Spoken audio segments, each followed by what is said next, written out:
तो ये सर हम आपको देख भी पा रहे हैं और सुन भी पा रहे हैं बहुत बहुत बहुत क्लियरली। तो जी हाँ, हमको स्टार्ट करना है अपना डायरेक्ट टैक्सेशन सब्जेक्ट बेसिकली अपना। और जी हाँ, टैक्सेशन स्टार्ट होने से पहले आप सबको बता दूं कि देखो बहुत सीधी सी बात है भाई, मैं एक टीचर हूं, ठीक है। चलो वो बात बताने से पहले सबसे पहले तो मैं एक चीज बहुत ज्यादा खुश हूं ये चीज देख के। अभी अभी मेरी टीम ने मुझको बताया कि आप में से बहुत सारे स्टूडेंट्स ऐसे हैं जो ये लाइव सेशन ज्वाइन करे हुए हैं मेरा, और जिन्होंने अब तक भी फाउंडेशन का एग्जामिनेशन देकर अपना रिजल्ट अभी नहीं उनका क्वालिफाई हुआ है foundation. Still they have insisted to my team, as I have recommended earlier in my video, you have insisted that we want to attend the live session despite of the fact that your CMA foundation is not qualified as of now.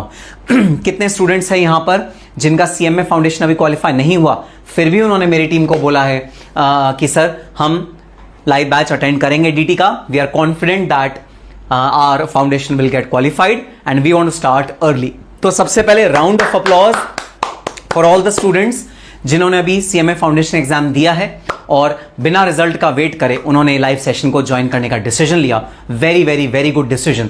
तो पता है life में hard work definitely आपका काम आता है, life में smart work काम आता है, लेकिन लाइफ में बिलीफ, अपने ऊपर बिलीफ होना सबसे ज्यादा काम आता है।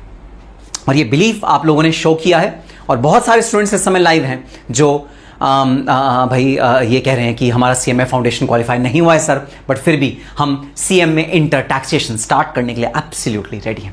That is the spirit that is required from a professional examination students and that is the spirit that is going to take you long long long ahead. तो ठीक है गाइस, हम लोग शुरू करने जा रहे हैं आज अपना syllabus. Direct indirect taxation subject है आपका CMA इंटरमीडिएट। 100 मार्क्स का पेपर है। फाइनल में अगर आओगे तो 100 2 मार्क्स दो पेपर में स्प्लिट हो जाएगा। इंटरमीडिएट में भाई कंबाइंड है, 100 मार्क्स का टोटल DT और IDT दोनों मिला के CMA इंटरमीडिएट में आता है। और जो CMA इंटरमीडिएट में ये कंबाइन होके आता है वो जो पेपर का थोड़ा सा पैटर्न रहता है वो कुछ इस तरह रहता है, ठीक है। पेपर पैटर्न को समझेंगे, लेकिन पहले एक बात तुमको बता दूं, ठीक है। कोर्स शुरू करने से पहले आज श्री गणेशाय नमः हो रहा है हमारे कोर्स का, ठीक है। श्री गणेश कर रहे हैं अपने कोर्स का। तो भाई पहले दिन पहली क्लास में झूठ कतई नहीं बोलूंगा, ठीक है।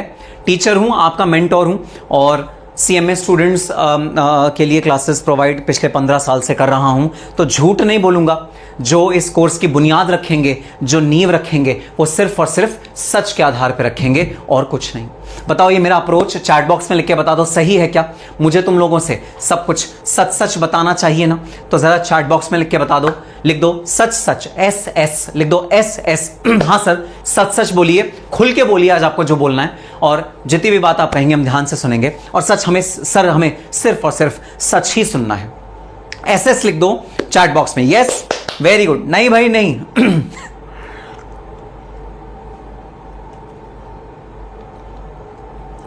SS, वेरी गुड, सब लिख दिया SS, बिल्कुल। सब कह रहे हैं सर सच सच बताओ, सच सच, बिल्कुल। तो भाई सच सच एक बात सुन लो, ठीक है। कड़वा जरूर लग सकता है आपको, लेकिन फैक्ट यही है कि जो टैक्सेशन आपका सब्जेक्ट है ये सबसे डिफिकल्ट सब्जेक्ट है आपका ग्रुप 1 में। ग्रुप 1 छोड़ो, ग्रुप 1 ग्रुप 2 दोनों में मिला के सबसे डिफिकल्ट सब्जेक्ट है आपका टैक्सेशन। आपका पूरा इंटरमीडिएट एक तरफ, टैक्सेशन का पेपर एक तरफ। आप ये मान के चलो, जब तक आप रट्टा मारने की आपकी स्किल्स अच्छी नहीं है, मतलब मगअप करने की, सेक्शन को एज इट इज याद करने की जब तक आपकी स्किल्स अच्छी नहीं है, तब तक आप इस सब्जेक्ट में मास्टरी नहीं पा सकते। जरा चैट बॉक्स में बताओ किस किस की रट्टा मारने की स्किल बहुत ही अच्छी है। तो इस पेपर के जो बहुत ज़्यादा टेक्निकल, बहुत ज़्यादा डिफिकल्ट, मतलब 40 मार्क्स लाना इस पेपर में is like very very very difficult. Paper बहुत ज़्यादा डिफिकल्ट है और भाई सेक्शन रटने पड़ते हैं, एज इट इज सेक्शन जो लॉ में लिखा है वो रटने पड़ते हैं, एज इट इज मगअप करने पड़ते हैं। टेक्निकल क्वेश्चन आते हैं, बहुत ज़्यादा डिफिकल्ट, लेंदी क्वेश्चन आते हैं। तो इस पेपर में पास होना है बहुत बहुत बहुत डिफिकल्ट, बहुत ज़्यादा टेक्निकल ये वाला पेपर है, बहुत ज़्यादा मुश्किल ये वाला पेपर है। और जी हाँ, अगर आपके रट्टाफिकेशन स्किल अच्छे नहीं है ना, अगर आप मगअप नहीं कर सकते, अगर आप रट्टू तोते की तरह ऐसे करके याद करके पूरा रिप्रोड्यूस उल्टी नहीं कर देते एग्जाम में, अरे नालायक वाली उल्टी नहीं, उल्टी माने आपको एज इट इज रिप्रोड्यूस करना है अपने एग्जामिनेशन में, ठीक है। तो अगर आप वो एज इट इज नहीं कर देते रिप्रोड्यूस, तो फिर भाई ये वाला पेपर आपके लिए नहीं है, आप कभी भी ये वाले पेपर में क्वालिफाई नहीं कर पाओगे। और जी हां, अगर आप लोग ये सोच रहे हैं कि ये सब बातें सही हैं जो आपने अपने सीनियर्स से सुनी हैं, जो आपने और जहान में सुनी है, जब आप सीएमए फाउंडेशन दे रहे थे तब भी आपने ये बातें सुनी हैं, अगर आपको लगता है ये सब बातें सच हैं तो ये बात बिल्कुल बिल्कुल गलत है। मैंने जो पिछले 2-3 मिनट में बोला सब बेबुनियादी है, सब बिल्कुल बकवास है। ये सब्जेक्ट बिल्कुल भी रट्टाफिकेशन नहीं मांगता। ये सब्जेक्ट किसी भी सेक्शन को आपको याद करने के लिए नहीं बोलता। इस सब्जेक्ट के अंदर कोई डिफिकल्ट मैथमेटिकल कंप्यूटेशंस नहीं है। आपको मैथ्स बहुत हाई लेवल की चाहिए, ऐसा बिल्कुल भी नहीं है। कोई ट्रिग्नोमेट्री के फॉर्मूले, पाइथागोरस थ्योरम इस वाले सब्जेक्ट में भाई नहीं पूछा जाता। यह सब्जेक्ट प्योर लॉजिक और प्योर कॉन्सेप्ट बेस्ड सब्जेक्ट है। तो आपको आपके सीनियर्स, आपको आपके पियर्स, आपको आपके जितने भी जनता है, जो आपका एनवायरनमेंट है, जो आपके सराउंडिंग्स हैं, वो आपको डराएंगे। कैसे डराएंगे? वो आपको डराएंगे कि भाई ये सब्जेक्ट तो रावण सब्जेक्ट है, ये सब्जेक्ट तो मेघनाद सब्जेक्ट है, ये सब्जेक्ट तो कुंभकर्ण सब्जेक्ट है, और तुम रातों रातों लगा दो, इस सब्जेक्ट को कभी पार नहीं कर पाओगे। इस तरह से डराएंगे आपके सीनियर्स, आपके जूनियर्स, आपके पियर्स, आपके कई बार टीचर्स भी डराते हैं। भाई ऐसा बिल्कुल भी नहीं है। तो जी हां, एक शब्द लिखा है सब्जेक्ट के लिए सनी कुमार ने, मोस्ट इंटरेस्टिंग सब्जेक्ट। बिल्कुल, अगर मैं 3 वर्ड्स में इस सब्जेक्ट को डिस्क्राइब करूं तो वो है मोस्ट इंटरेस्टिंग सब्जेक्ट।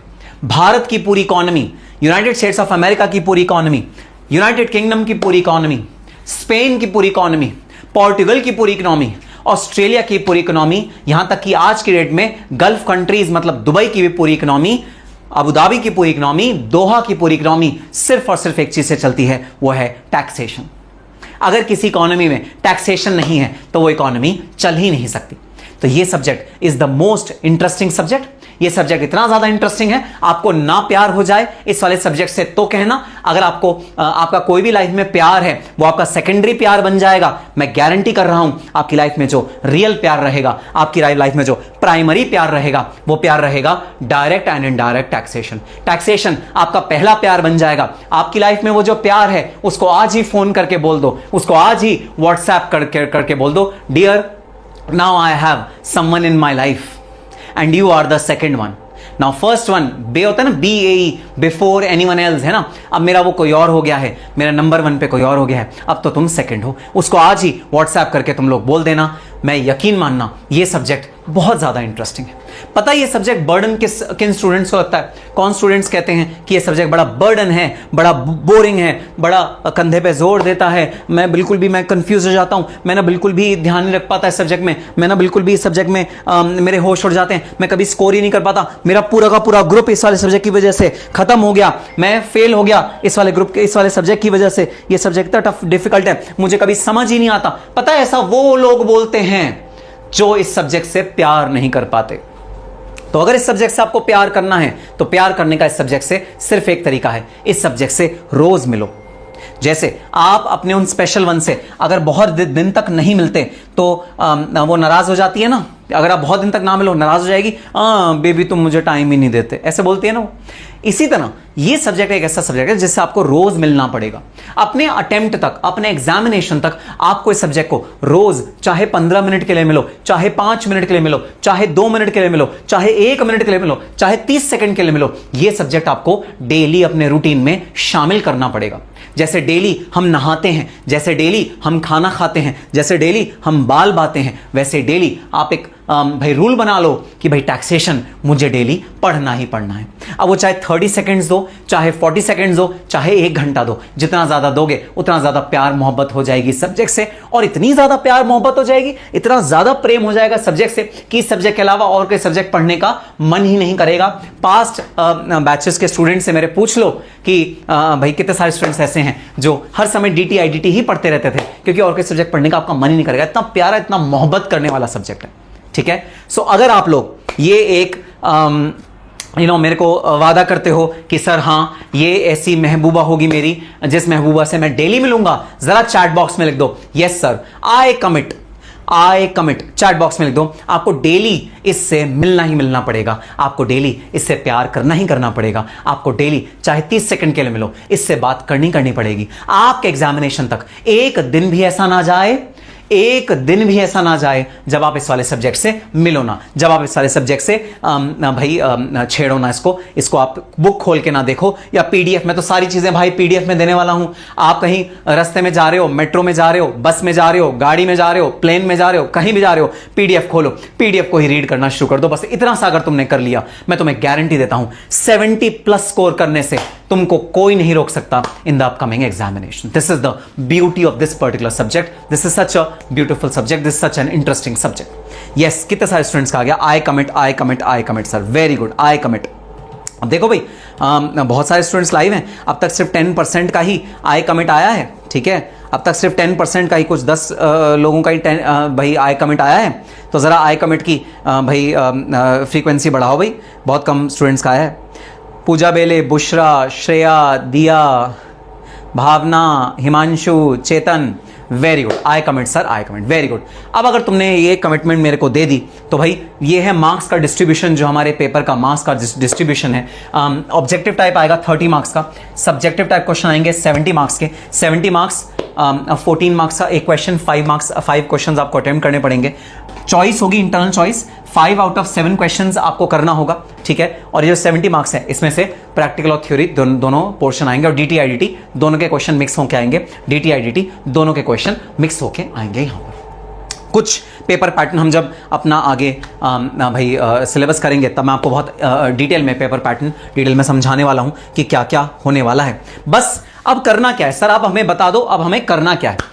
सर करना सिर्फ एक बात है, जो मैंने भी मजाक किया आप लोगों के साथ, वो मजाक बिल्कुल भूल जाओ। मजाक क्या था कि ये सब्जेक्ट बहुत डिफिकल्ट है, ये सब्जेक्ट रट्टाफिकेशन वाला है, इसमें mug up mug up mug up mug up mug up mug up करना पड़ता है, एग्जाम में जाके उल्टी करनी पड़ती है। बिल्कुल ये सब अपने माइंड से नेगेटिविटी सब्जेक्ट के लिए निकाल दो और इस सब्जेक्ट से मोहब्बत कर लो, इस सब्जेक्ट से प्यार कर लो। और मैं तुम्हें प्यार करना सिखाऊंगा, जी हाँ मैं तुम्हें प्यार करना सिखाऊंगा। किस किस ने मैं हूं ना मूवी देखी हुई है? अगर नहीं देखी तो आज ही जाके आपका होमवर्क है, मैं हूं ना मूवी आपको देखनी है। उसमें शाहरुख खान है, शाहरुख खान प्यार करना सिखाता है। मैं हूं शाहरुख खान, इस क्लास का शाहरुख खान कौन है भाई? मैं हूं इस क्लास का शाहरुख खान, और इस क्लास के शाहरुख खान में मैं आपको प्यार करना सिखाऊंगा। किससे? इस सब्जेक्ट से, डायरेक्ट टैक्सेशन से।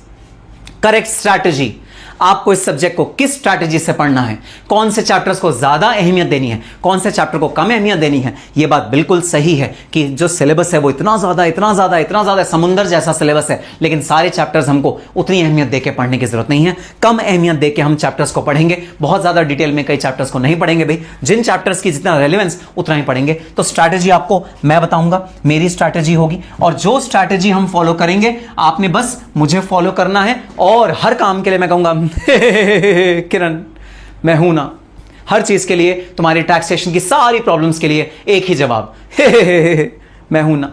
सर इतनी घटिया एक्टिंग करते हो ना आप, इतनी घटिया एक्टिंग। आप पढ़ाना स्टार्ट करो। अगर आप पढ़ाओगे भी इतना घटिया जितने एक्टिंग कर रहे हो ना, तो फिर तो हमारे पैसे वेस्ट हो जाएंगे। नहीं मैंने पढ़ाने में नो लापरवाही, नो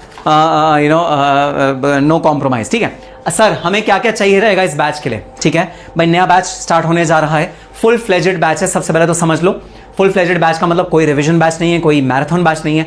100% सिलेबस कवर होने वाला है। आपके अटेम्प्ट के सारे रेलेवेंट अमेंडमेंट, सारे क्वेश्चंस, जितने भी हमारे स्टडी मैट के क्वेश्चंस हैं, प्रीवियस ईयर के क्वेश्चंस हैं, एमक्यूपीज हैं, एमटीपीज हैं, सारे क्वेश्चंस कंपाइल करे जाएंगे। एक्सक्लूसिवली सीएमए इंटरमीडिएट के लिए बैच बन रहा है, सीएमए के स्टूडेंट्स को फोकस करके बैच बनाया गया है, जिसका मतलब ये है कि सीएम में स्टडी मैट के अकॉर्डिंग हम पढ़ेंगे। सर एक बात बताओ, सर कैसी अजीब सी बातें करते हो आप? सर इनकम टैक्स एक्ट तो सेम है भाई। अब चाहे वो सीएस वाले पढ़ें, चाहे सीए वाले पढ़ें, चाहे एमबीए वाले पढ़ें, चाहे एसीसीए वाले पढ़ें, चाहे सीए वाले पढ़ें, कोई भी पढ़े, सर इनकम टैक्स एक्ट तो सेम है। बिल्कुल सही बात कही तुमने, इनकम टैक्स एक्ट सेम है, लेकिन जिस लेंथ में, जिस डेप्थ में, जिस ब्रेथ में सीए इंस्टीट्यूट पेपर बनाता है, सीएस इंस्टीट्यूट पेपर बनाता है, एमबीए वाले पेपर बनाते हैं, बीकॉम ऑनर्स वाले पेपर बनाते हैं, सीएम में से बिल्कुल अलग होता है। आपने खुद ही झलक देखी भी होगी भाई। अगर आप अपना बीकॉम का कभी पेपर उठा के देखोगे डायरेक्ट टैक्सेशन का, वो बड़ा डिफरेंट होता है एज कंपेयर टू सीएम में। इसी तरह अगर आप सीए का या सीएस का डीटी का पेपर उठा के देखोगे, आईडीटी का पेपर उठा के देखोगे, वो बड़ा डिफरेंट है। तो जिस डेप्थ में क्वेश्चंस पूछे जाते हैं, जिस डेप्थ में हमें सेक्शंस के अंदर जाना है, वो बड़ा डिफरेंट है भाई।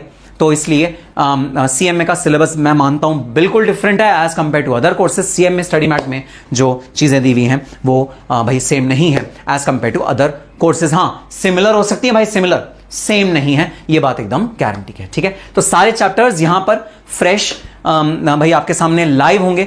जी हाँ, बता दूं पहले, जो बच्चा लाइव अटेंड करेगा उसकी जो प्रोडक्टिविटी होगी, उसका जो आउटपुट होगा, उसका जो ग्रास्पिंग पावर होगा वो डबल होगा एज कंपेयर टू वो स्टूडेंट्स जो लाइव अटेंड नहीं करेंगे। मैं रिकॉर्डिंग वालों को कभी भी ये नहीं कहता रिकॉर्डिंग जो बाद में देख रहा है वो भाई कोई पिछड़ गया है या वो पास नहीं होगा या मार्क्स अच्छे नहीं आएंगे, मैं ऐसा बिल्कुल भी नहीं कह रहा। उसके भी मार्क्स उतने ही अच्छे आएंगे, लेकिन जो बच्चा लाइव में रेगुलरली विद डिसिप्लिन ये लेक्चर्स को देखेगा और कोर्स को मेरे साथ साथ कंप्लीट करेगा, उसका जो प्यार का, उसका जो मोहब्बत का जो जज्बा होगा वो थोड़ा सा ज्यादा होगा एज कंपेयर टू रिकॉर्डिंग। तो मैं हमेशा बायस रहता हूं, ठीक है, मैं हमेशा बायस रहता हूं। बायस क्या रहता हूं? बायस ये रहता हूं कि भाई जो बंदा रिकॉर्डिंग देख रहा है, अगर पॉसिबल है आपके लिए, मुझे पता है आप में से कई लोग वर्क कर रहे होंगे, कई लोगों को कुछ पर्सनल प्रॉब्लम होगी, मुझे पता है, लेकिन अगर पॉसिबल है ना, अगर आप रिकॉर्डिंग मोड में आपने देखने का फैसला किया, लेकिन अगर पॉसिबल है ना, अगर हफ्ते में 1 क्लास, 2 क्लास, 3 क्लास, जितनी भी क्लास आपके लिए पॉसिबल है लाइव देखनी, लाइव जरूर आना। लाइव में जो तुम्हें मिलेगा वो तुम्हें रिकॉर्डिंग में भी मिलेगा फॉर श्योर, इसमें कोई डिफरेंस नहीं है, लेकिन लाइव में जो मजा आएगा वो डबल ट्रिपल लेवल का मजा आएगा, रिकॉर्डिंग से ज्यादा मजा आएगा। तो मैं हमेशा अपने स्टूडेंट्स को कहता हूं लाइव, अगर लाइव मोड आपके लिए अवेलेबल है, अटेंड द लाइव मोड, जैसे आप इतने सारे स्टूडेंट्स लाइव बैठे हैं मेरे साथ, ठीक है।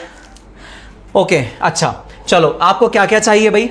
Things required for the batch के लिए आपको क्या क्या चीज़ चाहिए? एक चाहिए आपको रजिस्टर, ठीक है, अबाउट 300 पेजेस का रजिस्टर बना लेना, ज़्यादा मोटा नहीं चाहिए भाई, एक मीडियम साइज का रजिस्टर चाहिए आपको। लाइंड रूल्ड वाला रजिस्टर चाहिए, प्लेन पेज पे मत करना, मुझे रूलिंग वाला रजिस्टर चाहिए, प्रॉपर चाहिए।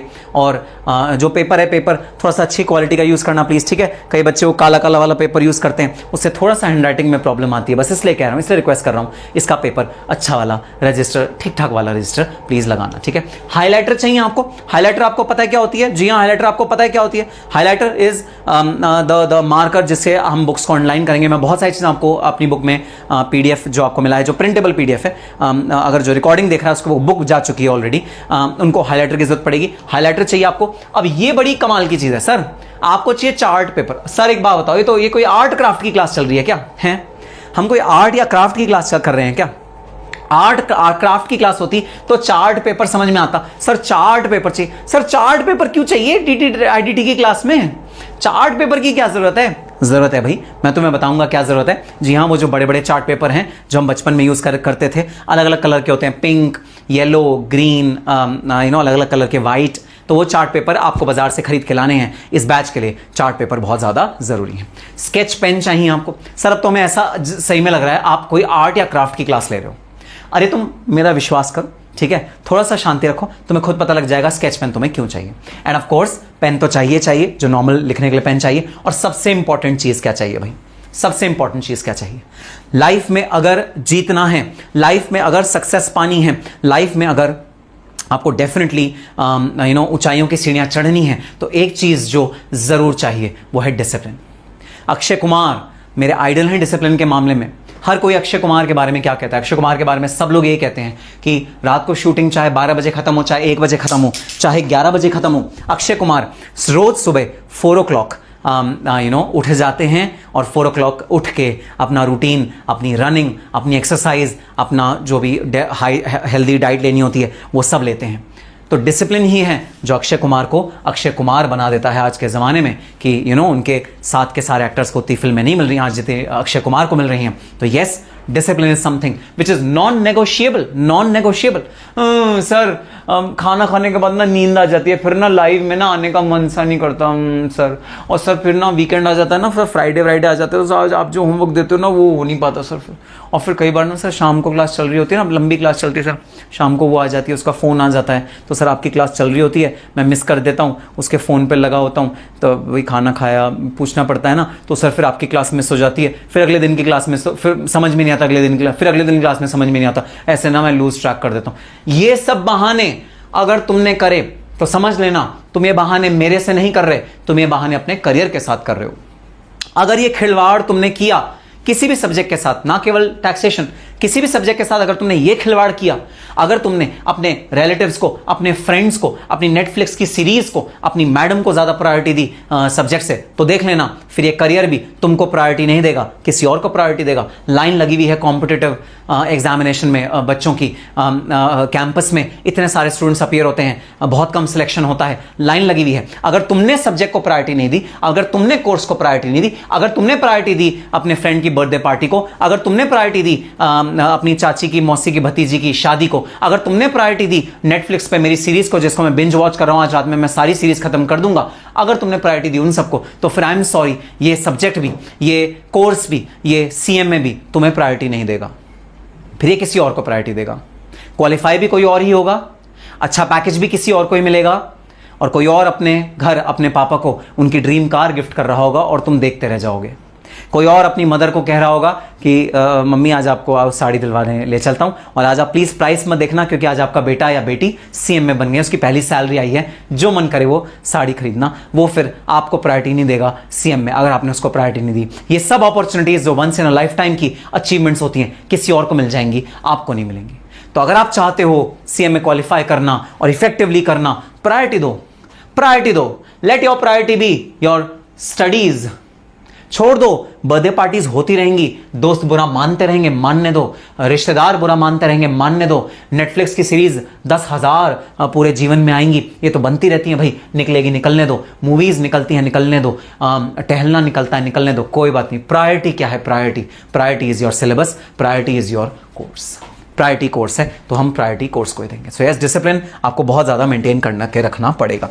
अब कुछ बातें भाई जो आपको ध्यान रखनी पड़ेंगी बैच के दौरान, मैं बार बार ये बातें रिपीट नहीं करूंगा, ठीक है। आपको क्या करना है बैच के दौरान, क्लास में आपको नोट्स बनाने हैं, मतलब जो क्वेश्चंस मैं क्लास में कराऊंगा वो सब क्वेश्चंस आपको राइटिंग में अपने रजिस्टर में सॉल्व करके देखने हैं। मैं जो क्वेश्चन कराऊंगा मैं भाई बुक के अंदर ही सॉल्व कराऊंगा, बुक के अंदर ही फॉर्मेट दिया हुआ होगा, अब वो फॉर्मेट पहले से बना हुआ होगा आपके लिए मोस्ट ऑफ द क्वेश्चंस में, लेकिन आपका ये फर्ज है कि घर जाके मतलब क्लास के बाद आप उस फॉर्मेट को दोबारा बनाओगे अपने रजिस्टर में, और पूरे रजिस्टर में आप दोबारा क्वेश्चन को सॉल्व करोगे। एक एक क्वेश्चन को हाथ से सॉल्व करना मैंडेटरी है।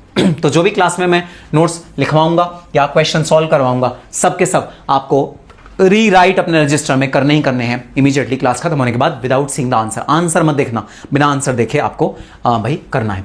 देन प्रैक्टिस क्वेश्चंस, मैं कुछ क्वेश्चंस होमवर्क में दूंगा, उन होमवर्क के क्वेश्चंस को आपको प्रॉपर्ली करना है। जिस दिन होमवर्क दिया उस दिन का होमवर्क उसी दिन खत्म हो जाना चाहिए, पेंडेंसी नहीं रखना, अगले दिन के लिए मत रखना। ये नहीं कहना कि अरे सर हम कल की क्लास का भी आज की क्लास का भी दोनों का होमवर्क कर लेंगे, ये मत कहना। जिस दिन का होमवर्क, जैसे आज जो मैं होमवर्क दूंगा वो आज ही आपके रजिस्टर में खत्म हो जाना चाहिए। सो प्रैक्टिस क्वेश्चंस या होमवर्क क्वेश्चन भी आपको साथ के साथ करते चलने हैं। ये दोनों क्वेश्चंस का मेरा बेस कहां से होगा, मैं ये दोनों क्वेश्चन उठाऊंगा कहां से, सीएम में स्टडी मटेरियल के सारे 100% एग्जांपल्स, 100% क्वेश्चंस हम यहां पर कवर करने वाले हैं। प्रीवियस ईयर क्वेश्चन पेपर के जितने भी पास अटेम्प्ट में 2022 सिलेबस के क्वेश्चन पेपर्स आए हैं, सब हम लोग यहां पर कवर करने वाले हैं। पास एग्जामिनेशन क्वेश्चन पेपर सारे के सारे हम लोग यहां भाई कवर करने वाले हैं, जितने भी पास एग्जामिनेशन में आए हैं। फिर एमटीपी, आरटीपी, पीटीपी, जो भी सीएमए स्टडी इंस्टीट्यूट ने पास्ट में भी कभी रिलीज करे हैं, मॉडल क्वेश्चन पेपर्स रिलीज होते हैं भाई, सप्लीमेंट्री रिलीज होती हैं, सबकी हम लेटेस्ट क्वेश्चंस यहां पर उठाने वाले हैं और करने वाले हैं। तो इन दोनों का जो मेरा सोर्स रहेगा वो ये तीन चीजें सोर्स रहेगा बेसिकली। अब एक मैं आपको बहुत खास चीज देने वाला हूं जिसका नाम है मेमोरी चार्ट्स। सर ये मेमोरी चार्ट्स क्या होते हैं, मैं आपको झलक दिखा देता हूं मेमोरी चार्ट्स की। मेमोरी चार्ट्स का मतलब क्या है, देखो मैं आपको क्लास के बाद आपके ऐप पे भी सेव्ड होंगे ये मेमोरी चार्ट्स, ठीक है, और वैसे भी आपको मिलेंगे ये मेमोरी चार्ट्स। तो ये मेमोरी चार्ट्स मैं आपको देने वाला हूं हर एक टॉपिक के, हर एक चैप्टर के ये मेमोरी चार्ट्स, जहां पर पूरा का पूरा एक टॉपिक कुछ एक पेज पे पूरा का पूरा टॉपिक कवर्ड होगा। This is known as memory chart. अब ऑब्वियसली बात है इसका पीडीएफ आपको मिलेगा, तो आप तो बड़े चतुर हो, मुझे पता है आप लोग एकदम चतुर चालाक भाई इंसान हो, आपको ऐसा हम तो फटाफट प्रिंट आउट ले लेंगे। बिल्कुल भाई बिल्कुल, प्रिंट आउट ले सकते हो, प्रिंटेबल फॉर्म में ही आपको मिलेंगे ये सारे के सारे चार्ट्स, जो मेरे हैंड रिटन चार्ट्स हैं भाई, प्रिंटेबल फॉर्मेट में मिलेंगे, पीडीएफ में मिलेंगे। लेकिन फिर मैं वही बात कहता हूं भाई बता दो चैट बॉक्स में जस्ट पास होना है या एक्सेल करना है, टारगेट क्या है? टारगेट अचीव अपना हम तभी करेंगे जब टारगेट को डिटरमाइन करेंगे। मुझे टारगेट बता दो, सिर्फ पास होना है या एक्सेल करना है? चैट बॉक्स में बता दो, सिर्फ पास होना है या एक्सेल करना है? चैट बॉक्स में बता दो। जैसे टारगेट बोलोगे ना उसके अकॉर्डिंग काम कर लेंगे।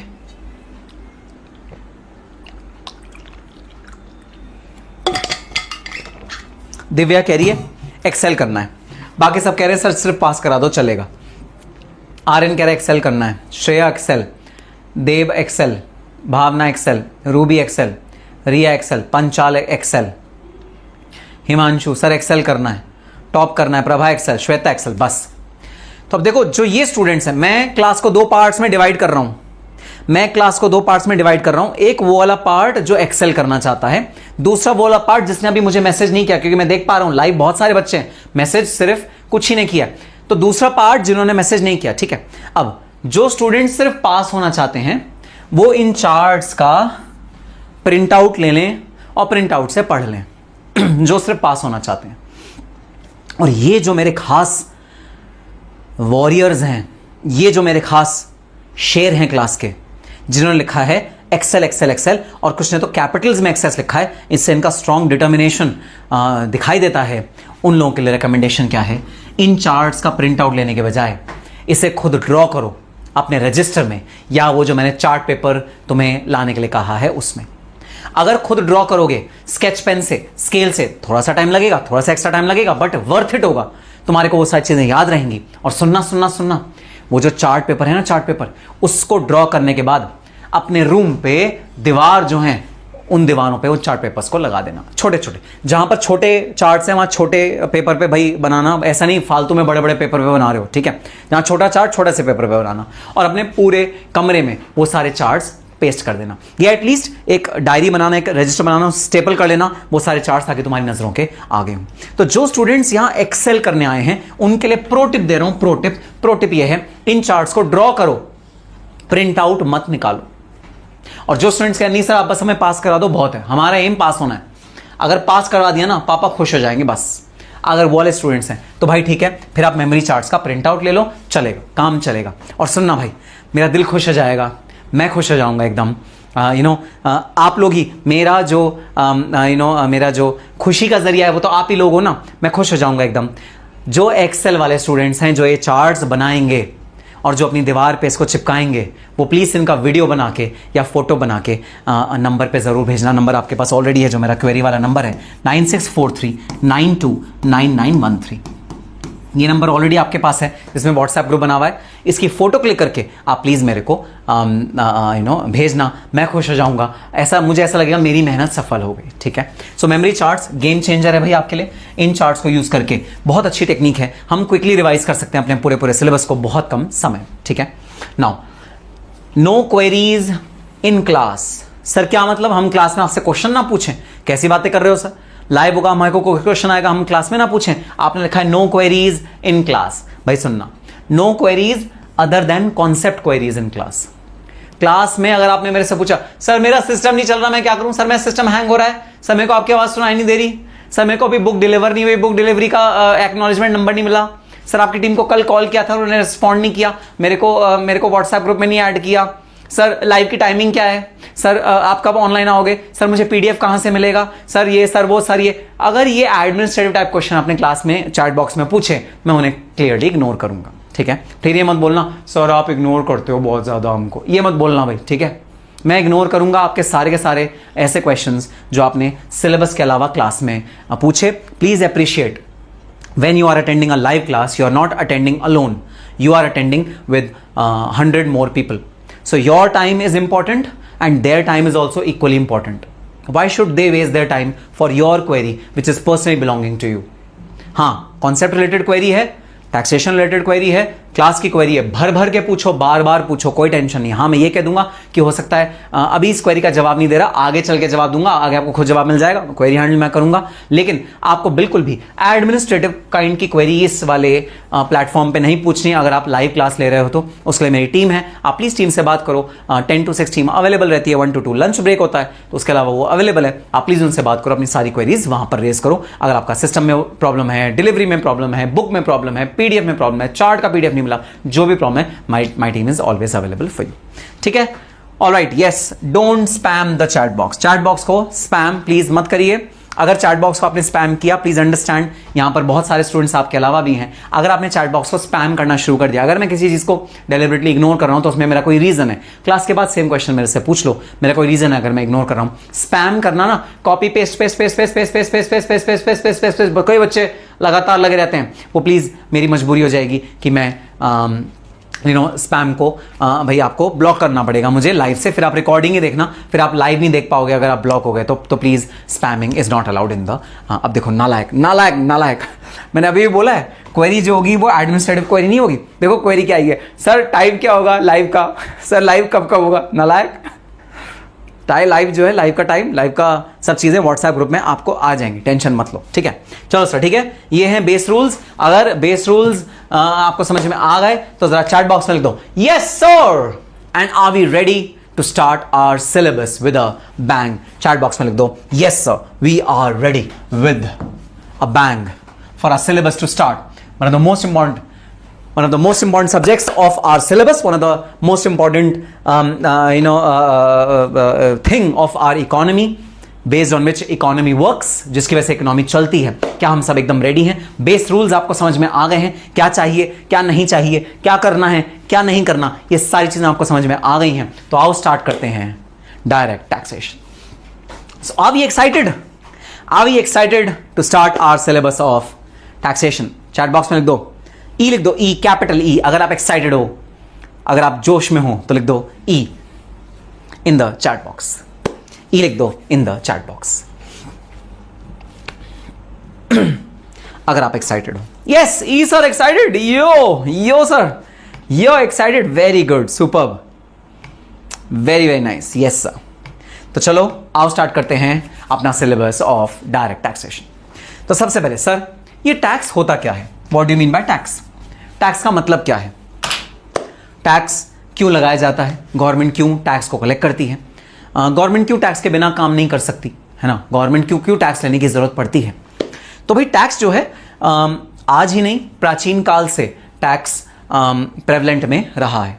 टैक्स क्यों होता है? टैक्स इसलिए होता है कि जो भी गवर्नमेंट होगी, जैसे तुम अभी गवर्नमेंट भूल जाओ, अभी तुम सोचो तुम राजा महाराजा के समय में हो, तुम जयपुर उदयपुर जैसे बड़े बड़े राजस्थानी मारवाड़ी भाई किलों में हो, और वहाँ बड़े बड़े राजा हैं जो पूरी रियासत का बागडोर अपने हाथ में भाई संभाल के रखते हैं, जिन्होंने एक बहुत बड़ी वॉल बनाई हुई है अपनी रियासत के चारों तरफ, ताकि एनिमीज से प्रोटेक्ट कर सकें, ताकि फॉरेन में कोई एनिमी आए उससे बचा सकें। उन्होंने अपनी सेना बनाई हुई है, और जो राजा है वो इन सब सेना को बनाने के लिए, अपने महल को भाई बनाने के लिए, अपनी वॉल को, बाउंड्री वॉल को बनाने के लिए, अपने हथियार अस्त्र शस्त्र को बनाने के लिए राजा को पैसे चाहिए।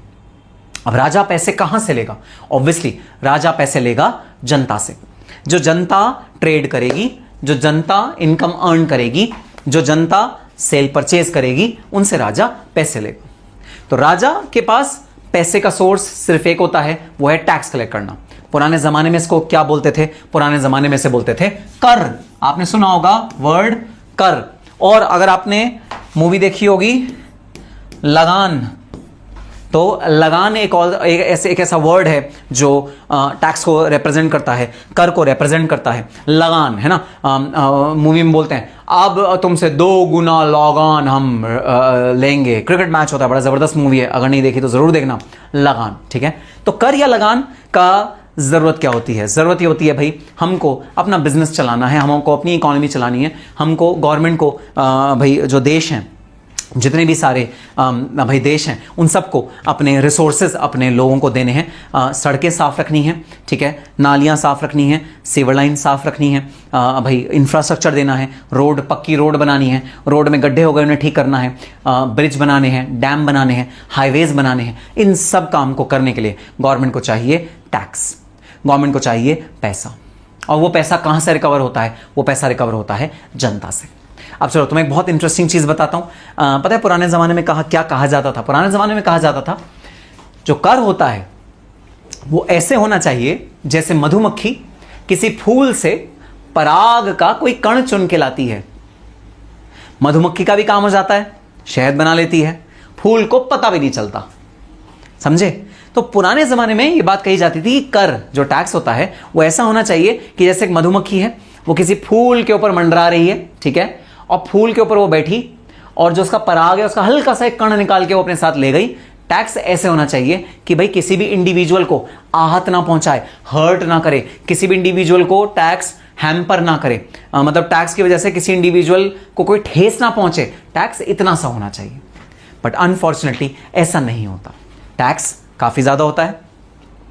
और अगर तुम्हें एक एग्जांपल दूं, इंडिया में 1970s में, 1980s में, 1970s में, 1980s में, चैट बॉक्स में गेस करो टैक्स का परसेंटेज क्या होती थी। 1970s में, 1980s में, जी हाँ, आपके ग्रैंडफादर के ज़माने में, ज़रा गेस करो टैक्स का रेट क्या होता था। चैट बॉक्स में गेस करके बताओ टैक्स का रेट क्या होता था उस समय, 1970s में, 1980s में, टैक्स का रेट बताओ ज़रा, चैट बॉक्स में बताना ज़रा। कुछ भी तुक्का मारो, टैक्स का रेट, परसेंटेज। जैसे 100 रुपए आपने कमाए तो गवर्नमेंट कितना ले लेती थी आपसे। आकाश कह रहा है 70%, निधि कह रही है 70%, ओके। ओहो रूबी आ गई एकदम close, very good Ruby Sahu. दिया कह रही है 70 to 80%, 60%, 72%, 60%। साहिल, चलो सबसे सही जवाब दिया है भाई रूबी साहू ने। रूबी साहू ने बिल्कुल सही जवाब दिया है। जी हाँ, 1970s और 80s में टैक्स का परसेंटेज इंडिया में हुआ करता था 90%, 90। मतलब अगर आप 100 रुपए की इनकम कमा रहे हो तो 90 रुपए आपको गवर्नमेंट ऑफ इंडिया को देना पड़ता था उस समय में, 1970s में, 1980s में। तो एक बहुत बड़े लॉयर के साथ में बैठा था, जिसके फादर भी लॉयर थे, जिसके ग्रैंडफादर भी लॉयर थे। तो वो लॉयर हमें बताता था, मजाक मजाक में कहता था कि मेरे ग्रैंडफादर तो मुझे कहते हैं कि भाई मैं अपने बीवी बच्चों के लिए थोड़ी काम कर रहा हूं, मैं तो गवर्नमेंट ऑफ इंडिया के लिए काम कर रहा हूं। मैं फीस लेता हूं 1000 रुपए, 1000 रुपए से 900 रुपए तो गवर्नमेंट ऑफ इंडिया ले जाती है। जी हाँ, ये बात बिल्कुल सच है भाई। आप चाहो तो गूगल भी करके देख सकते हो। 90% टैक्स रेट होता था 1970s में, 80s में, जो इंडिविजुअल्स अपने वाइट में इनकम कमाते थे। Yes, 90% is too much. 90% बहुत ज्यादा है भाई। 10% इनकम आपको मिल रही है, 90% गवर्नमेंट ऑफ इंडिया लेके जा रही है, तो ये टू मच था। लेकिन उस समय आजादी के बाद भाई स्थिति भी ऐसी थी, रेगुलराइज नहीं था सिस्टम, बैंकिंग सिस्टम बहुत सॉलिड नहीं थे, तो लोग अपनी इनकम को डिस्क्लोज ही नहीं करते थे। कुछ चुनिंदा लोग इनकम को डिस्क्लोज करते थे, उन्हीं से भाई सरकार को फिर पूरा टैक्स लेना पड़ता था। सरकार को भी तो अपने भाई खर्चे चलाने हैं ना। तो 90% was the tax. But why sir इतना ज्यादा? मैंने अभी रीजन बताया इतना ज्यादा होने का, आर्यन पंचाल, ठीक है, कि इतना ज्यादा ही था उस जमाने में, टैक्स 90% हुआ करता था। लेकिन हाँ, अब ऐसा नहीं है। अब अगर आप टैक्स का एवरेज परसेंटेज लगाओ तो वो 30 से 40% के बीच में होता है। और ना केवल इंडिया में भाई, आप पूरे वर्ल्ड में कहीं भी चले जाओ तो जो टैक्स का रेट अमूमन आप देखोगे वो इसी परसेंटेज के आसपास ही देखोगे, which is 30 to 40%, 30 to 40%।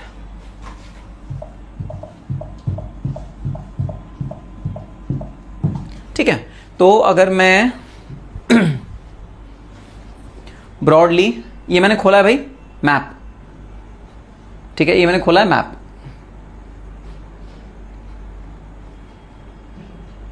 Map मैंने इसलिए खोला है कि ब्रॉडली एक बार डिस्कस करेंगे कि पूरे वर्ल्ड के टैक्सेशन के रेट्स इस समय कितने कितने चल रहे हैं। ठीक है, ब्रॉडली बताऊंगा भी, ब्रॉडली, ठीक है। ये मत कहना सर आपने 30% कहा था, 35% निकला इस वाली कंट्री का, ऐसा मत बोलना भाई, ठीक है। ब्रॉडली डिस्कस करेंगे कि भाई पूरे वर्ल्ड में इस समय टैक्सेशन के रेट्स क्या चल रहे हैं। ठीक है, आप आ जाओ एशिया, ठीक है। अब कंट्री बाय कंट्री नहीं कर रहे भाई, मैं एक कॉन्टिनेंट लूंगा, कॉन्टिनेंट बाय कॉन्टिनेंट हम लोग देखेंगे कि टैक्स का अप्रॉक्सीमेट रेट क्या चल रहे हैं। अच्छा, आपके एग्जाम पॉइंट ऑफ व्यू से इंपॉर्टेंट नहीं, जस्ट जनरल नॉलेज बेसिस पे इंपॉर्टेंट चीज है। कुछ एक इंपॉर्टेंट चीज मैं इंट्रोड्यूस करने वाला हूं इस वाले डिस्कशन में, उसकी वजह से मैं पूरा डिस्कशन ले रहा हूं, तो जरा होल्ड ऑन। अगर एशिया की बात करें, एशिया की बात करें तो जो टैक्स का परसेंटेज ब्रॉडली रह रहा है अप्रॉक्सीमेटली 30 to 40% रह रहा है, इंक्लूडिंग इंडिया।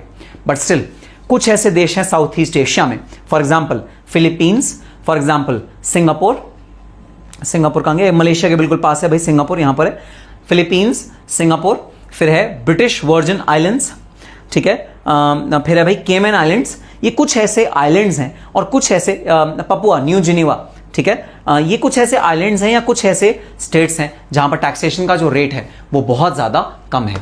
जानबूझ के इन वाली कंट्रीज ने, कुछ छोटी छोटी कंट्रीज ने ये एक स्ट्रैटेजी बनाई हुई है कि टैक्स रेट को कम रखो, ताकि वहां पर इंडस्ट्रियलाइजेशन बढ़े। अगर टैक्स रेट कम होगा तो बहुत सारी इंडस्ट्रीज वर्ल्ड वाइड अपनी जो फैक्ट्रीज हैं वो वहां पर एस्टैब्लिश करेंगी। इस वजह से वाली जो कंट्रीज हैं, वाली कंट्रीज भाई अपना टैक्स रेट को कम रखती हैं। ठीक है, सो ब्रॉडली देखा जाए तो एशिया में जो टैक्स रेट चल रहा है वो चल रहा है 30 to 40%, except for certain countries like Philippines, like Singapore, like Cayman Islands, like British Virgin Islands, like all the small small islands, जो ब्रॉडली रेट है वो अप्रॉक्सीमेटली इतना है 30 to 40% के बीच में। अब आ जाते हैं भाई दुनिया की सबसे फोटोजेनिक, सबसे ज़्यादा खूबसूरत कॉन्टिनेंट, सबसे ज़्यादा टूरिस्टी कॉन्टिनेंट, सबसे ज़्यादा दुनिया के टूरिस्ट इस वाले कॉन्टिनेंट में जाते हैं भाई, यूरोप की बात कर रहे हैं। ठीक है, अगर यूरोप की बात करें और यूरोप में सबसे पहले इधर आए हम लोग, यूरोपियन यूनियन जो है, जो 26 कंट्रीज हैं यूरोपियन यूनियन की, अगर इनमें बात करें तो इनमें जो टैक्स का रेट जाता है भाई वो जाता है 40% तक, 40%। जी हाँ, वेरी हैवी टैक्सिंग कंट्रीज हैं ये वाली कंट्रीज में टैक्स बहुत ज़्यादा होता है, ये टैक्स बहुत ज़्यादा लेती हैं। लेकिन भाई एक बात है, अगर ये टैक्स ज़्यादा लेती है ना तो इनका इंफ्रास्ट्रक्चर भी देख लो क्या A1 है, इनकी सड़कें देख लो कितनी साफ हैं। अगर इनकी सड़क पे कोई गड्ढा होता है या कोई भाई टूट फूट हो जाती है, विदिन 48 आवर्स ठीक हो जाता है। मेरी आंखों देखी बात है, विदिन 48 आवर्स इनकी सड़क ठीक हो जाती है। कंप्लेंट एक करो और सड़क एकदम से ठीक हो जाएगी। अगर इनका कोई इंफ्रास्ट्रक्चर, गवर्नमेंट इंफ्रास्ट्रक्चर नहीं चल रहा होगा, एकदम ठीक हो जाएगा। हेल्थ केयर, क्या ज़बरदस्त हेल्थ केयर है इन वाली कंट्रीज़ में जो वो अपने सिटीजन्स को देते हैं। ट्रांसपोर्टेशन, सीमलेस ट्रांसपोर्टेशन है भाई, और इतना सस्ता ट्रांसपोर्टेशन है इन सारी कंट्रीज़ में, मतलब ऑलमोस्ट इंडिया के जैसा, इंडिया से भी सस्ता, मैं बता रहा हूं, इंडिया से भी सस्ता पब्लिक ट्रांसपोर्टेशन है इन यूरोपियन यूनियन कंट्रीज में। और यही रीजन है, थोड़ा सा टैक्स रेट ज्यादा है, लेकिन जो ये अपने सिटीजन्स को सुविधाएं दे रही हैं वो भाई बहुत ज्यादा जबरदस्त है। और मैंने खुद ही एक्सपीरियंस किया है, अपने एक्सपीरियंस से बता रहा हूं, इन कंट्रीज में रह के अगर ज्यादा टैक्स भी देना पड़े, वर्थ इट है भाई, वर्थ इट है, क्योंकि जबरदस्त इंफ्रास्ट्रक्चर, जबरदस्त हमारा प्रोवाइड करती हैं यूरोपियन यूनियन की कंट्रीज। अब आ जाते हैं अफ्रीका में। तो जी हाँ, अफ्रीका में जो टैक्स का ऑलमोस्ट रेट चल रहा है वो चल रहा है 30% के आसपास, और एक रीजनेबल लेवल की, नॉर्दर्न अफ्रीका में रीजनेबल लेवल का इंफ्रास्ट्रक्चर आपको देखने को मिलता है, which is fair enough as compare to the taxes which are being taken by the government. And yes, आ गया बात अमेरिका की, the most developed country, the most developed continent in the world. America का tax rate dual taxation basis पे चलता है। Federal tax अलग चलता है, मतलब सेंट्रल गवर्नमेंट टैक्स अलग लेती है, स्टेट गवर्नमेंट टैक्स अलग लेती है। तो डुअल कॉन्सेप्ट है टैक्सेशन का, लेकिन हाँ बहुत ज़्यादा डबल टैक्सेशन से इंक्रीज नहीं हो जाता टैक्सेशन, लेकिन टैक्सेशन रेट अच्छा खासा 30 to 40% के आसपास रहता है। लेकिन अगेन जो इंफ्रास्ट्रक्चर आपको अमेरिका में देखने को मिलता है, दैट इज अगेन अमेजिंग। अगर आप टैक्सेशन पे भी करते हो तो उसमें जो आपको मज़ा आता है टैक्स पे करने में वो बहुत ज़्यादा आता है। आप कहते हो गवर्नमेंट ले लो भाई, ले लो, आप बिल्कुल ले लो, कोई टेंशन की बात नहीं है। तो बहुत ज़्यादा अच्छे से टैक्सेशन आप इंजॉय करते हो इन वाली कंट्रीज़ में। चलो, अब जो बात आपको समझाने के लिए मैंने ये वाली डिस्कशन लाया था, इस डिस्कशन को मैं भाई छेड़ा था, वो है भाई ये गल्फ कंट्रीज़। जो गल्फ कंट्रीज़ हैं उसमें taxation is near to zero. Direct taxation तो है ही नहीं, there is no direct taxation. Indirect taxation 5% का अभी 4-5 साल पहले इंट्रोड्यूस हुआ है in Dubai. These are tax free countries. तो अब आप ये सोचोगे सर गवर्नमेंट के पास पैसा कहाँ से आता है? भाई यहाँ पर गवर्नमेंट ने एक अलग तरीका का भाई जुगाड़ किया हुआ है अपना पैसे कलेक्ट करने का, अपना रेवेन्यू कलेक्ट करने का, विच इज़ रेंटल्स। तो यहाँ पर इन कंट्रीज़ में जो बिल्डिंग्स होती हैं, जो इंफ्रास्ट्रक्चर होता है, जितनी भी भाई प्रॉपर्टीज़ होती हैं वो गवर्नमेंट के नाम होती हैं। अगर आपको रहना है, अगर आपको ऑफिस अपना खोलना है, अगर अपनी शॉप खोलनी है, अगर कोई भी कमर्शियल काम करना है, कोई भी रेजिडेंशियल काम करना है, आपको किराए पे लेना पड़ेगा government of that particular country से, और गवर्नमेंट को आप दोगे कुछ रेंट। सो इनका रेंटल इनकम है which is their source of income plus plus plus. सुनो भाई, these companies have black gold. आपको पता है ब्लैक गोल्ड? तो जरा चैट बॉक्स में लिख दो, what do you mean by black gold? Chat box में लिख दो। इन कंट्रीज के पास सबसे बड़ा एसेट क्या है? Black gold. जरा चैट बॉक्स में लिख दो, what do you mean by black gold? Black gold का मतलब क्या है? Yes, very good very good. नहीं, निधि का जवाब गलत है, बाकी सबका बिल्कुल सही। Oil, correct, oil, perfect. तो इनके पास क्योंकि ऑयल है इसलिए इनके पास ऑलरेडी काफी अच्छा पैसा है, काफ़ी अच्छा इनकम सोर्स है गवर्नमेंट का, तो गवर्नमेंट कहती है हम फिर अपने सिटीजन से भाई क्यों लें, हमने सिटीजन से कुछ भी नहीं लेते। तो ये कंट्रीज ऐसी हैं जो टैक्स हेवन एक तरह से, इनमें टैक्सेशन जो है वो ऑलमोस्ट जीरो है, बट इसमें rules and regulations are really really tough. ठीक है, बहरहाल ये बात हुई, डिस्कशन हुई पूरे के पूरे वर्ल्ड की।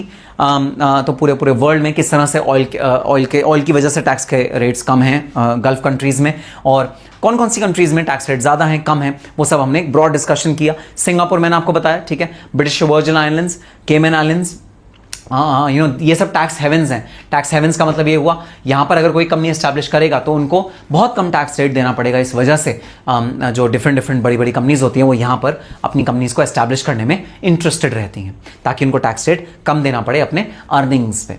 ठीक है, तो ये इन्हें बोलते हैं हम टैक्स हेवंस। खैर सर, क्या हमारे सिलेबस में पूरे वर्ल्ड के टैक्स रेट्स हैं? नहीं बनी, हमारे सिलेबस में सिर्फ इंडिया के टैक्स, इंडिया का जो टैक्स रेट है, इंडिया का जो टैक्सेशन रेजिम है वो है जो कि हम देखेंगे। हमारा income tax act, income tax rules is the relevant income tax law which is relevant to us Indians, और हमें इंडियन इनकम टैक्स ही देखना है अपने पूरे के पूरे सिलेबस में। ठीक है सर, बात समझ में आ गई। चलो, तो सबसे पहली बात तो why is tax needed? Tax is the primary source of revenue of government of India. तो गवर्नमेंट ऑफ इंडिया का जो प्राइमरी सोर्स ऑफ रेवेन्यू है, रेवेन्यू अर्न करने का जो सबसे मेन भाई जरिया है गवर्नमेंट ऑफ इंडिया का, दैट इज टैक्स। ठीक है, to incur public welfare expenditure, public के वेलफेयर के लिए जो भाई एक्सपेंडिचर करना है उसके लिए गवर्नमेंट टैक्स रिकवर करती है, like health care, education, social security etcetera. भाई गवर्नमेंट ये पैसा किस चीज़ के लिए यूज़ करती है? पब्लिक हेल्थ के लिए, सोशल सिक्योरिटी के लिए, एजुकेशन के लिए, ये सब चीज़ों के लिए गवर्नमेंट इस पैसे को यूज़ करती है। दिस इज अ कंपलसरी और enforced contribution to government of India. भाई टैक्स पे करना कंपलसरी होता है, ऑप्शन नहीं होता कि हाँ भाई हाँ तुम पे कर दो, तुम पे मत करो, ऑप्शन नहीं होता। It's a compulsory contribution to the government of India. Government of India को एक कंपलसरी कॉन्ट्रीब्यूशन है, सो एनफोर्स्ड या कंपलसरी कॉन्ट्रीब्यूशन है गवर्नमेंट ऑफ इंडिया को टैक्सेशन।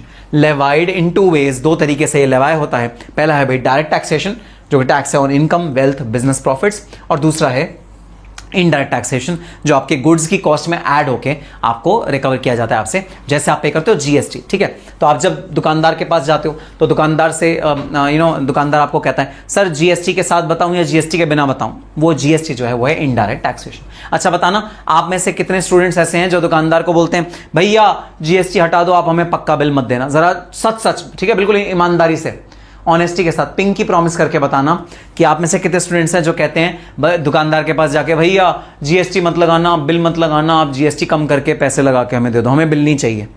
बताना जरा। राजनीश कुमार कह रहे हैं मैं, देखो सच बोला ना। आर्यन भी हंसा है, बस हंसा तो फंसा, मतलब आर्यन भी हरकत करता है ना, हम सभी हरकत करते हैं ना, भैया बिल मत देना, जीएसटी लगा दो। सर नहीं होता ऐसा कुछ, खुशी कह रही है नहीं होता ऐसा कुछ, खुशी ये छोटी छोटी दुकानों पे होता है, बड़ी बड़ी दुकानों पे नहीं होता, छोटी छोटी दुकानों पे तो होता है। कोई भी नहीं सर, नीलांजन मन्ना कह रही है, ऐसे नहीं होता।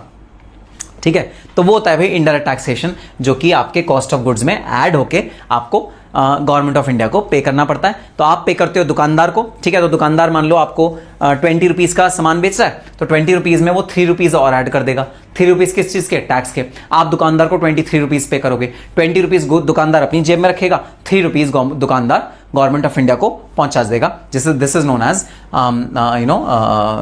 As indirect taxation. ठीक है sir, I take GST bill, I am registered in GST. ओहो वाह वाह वाह, प्रभा शर्मा तो भाई जीएसटी में रजिस्टर्ड है।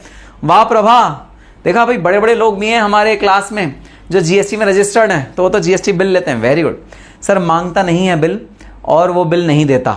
आर्यन कह रहा है सर मैं मांगता नहीं, वो देता नहीं। हाँ, और तुम मांगोगे भी क्यों आर्यन? क्योंकि तुम मांगोगे, तुम्हें पता है जीएसटी पे करना पड़ जाएगा, तुम्हें ज्यादा पैसे पे करना पड़ेगा, तो तुम मांगते नहीं हो, नालायक। सर मेरी मम्मी गोल्ड भी लेने जाती है ना, तो बोलती हैं वो लोग कर देते हैं, नालायक। राजनीश कुमार तिवारी, ये बातें ऐसे पब्लिकली नहीं बोलते, नालायक। अपने घर की पब्लिकली बातें बोल रहा है। चलो कोई बात नहीं, ठीक है। तो हाँ होता है, हमें पता है भाई ये ऐसी छोटी छोटी चीज़ें होती हैं। तो इंडायरेक्ट टैक्सेशन को बचाने का, इस वाले कॉस्ट ऑफ गुड्स को कम करने का, ये भाई एक तरीका होता है, जो तरीका हम में से कुछ लोग अपनाते हैं। ठीक है, तो ये है भाई हमारा टैक्सेशन का बेसिक कॉन्सेप्ट। चलो अब पीडीएफ आप लोगों को मिली है और बुक्स आपके पास पहुंच चुकी हैं, जिनके पास भाई जो रिकॉर्डेड लेक्चर देख रहे हैं। तो what is tax? Tax is a compulsory contribution भाई टैक्स क्या है? टैक्स है compulsory contribution to the state revenue. State revenue का क्या मतलब होता है? स्टेट रेवेन्यू का मतलब होता है गवर्नमेंट ऑफ इंडिया। गवर्नमेंट चाहे इंडिया की हो और चाहे आपकी स्टेट की हो। जैसे दिल्ली में अगर आप रहते हो तो दिल्ली की गवर्नमेंट, चाहे आप जब बॉम्बे में रहते हो बॉम्बे की गवर्नमेंट, आप पंजाब में रहते हो पंजाब की गवर्नमेंट। तो स्टेट का मतलब है गवर्नमेंट को जो आप टैक्स भरते हो। सर एक शॉप में अंकल ने बोला कि ऑनलाइन पेमेंट करने पे 1 रुपया कम नहीं होगा और अगर कैश देते हो तो 10% ऑफ। देखो दोस्तों, ये वही खुशी है, ये वही लड़की है खुशी जो अभी कह रही थी सर ऐसा कुछ नहीं होता। देखो अभी उसने ऊपर वाले मैसेज में देखो 2 मिनट पहले लिखा है सर नहीं होता ऐसा कुछ। ये वही खुशी है जिसके अब धीरे धीरे रंग बाहर निकल रहे हैं। तो शॉप में वो अंकल उसको कहते हैं कि अगर पेटीएम करोगे तो 1 भी रुपया माफ नहीं होगा और अगर कैश देते हो तो 10% माफ हो जाएगा। वो इसलिए कहते हैं भाई, वो इसलिए कहते हैं क्योंकि पेटीएम से अगर आप उन्हें पे करोगे तो उनके बैंक अकाउंट में पैसा जाएगा, गवर्नमेंट ऑफ इंडिया को दिख जाएगा, उन्होंने अर्निंग करी है, गवर्नमेंट ऑफ इंडिया टैक्स मांग लेगी। अगर आप उन्हें कैश दे दोगे ना तो वो इनकम उनकी छुप जाएगी, उसे कहते हैं ब्लैक की इनकम। वो उनकी इनकम उसकी छुप जाएगी, वो गवर्नमेंट ऑफ इंडिया को दिखाएंगे नहीं और उस पर टैक्स पे करेंगे नहीं, इसलिए वो आपको डिस्काउंट दे रहे हैं।